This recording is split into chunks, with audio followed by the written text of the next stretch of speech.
নমস্কার দর্শকবিন্দু, সকলকে জানাই আন্তরিক শুভেচ্ছা ও ভালোবাসা। আপনাদের সামনে আরেকটি নতুন ভিডিও নিয়ে আসলাম।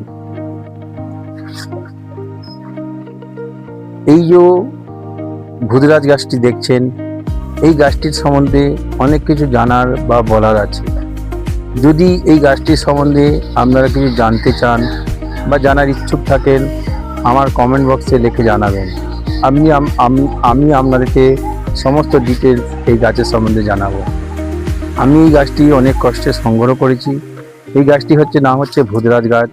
এই গাছ থেকে বহু রকমের কাজ হয়, মারণ, বশীকরণ, বিচ্ছেদ এবং যে সমস্ত ব্যক্তিদের বান মেরেছে বা কালা জাদু করেছে বা শুকনো বান মারেছে, এই গাছের শিকড় থেকে যদি একটুখানি নিয়ে আপনারা মাদুলিতে ভরে বা কবচ করে যদি শরীরে ধারণ করেন, তাহলে কিন্তু আপনারা কিছুটা হলেও উপকৃত পাবেন এবং অনেক কিছু দৈব ওষুধ লাগবে।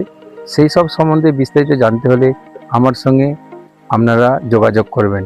নমস্কার।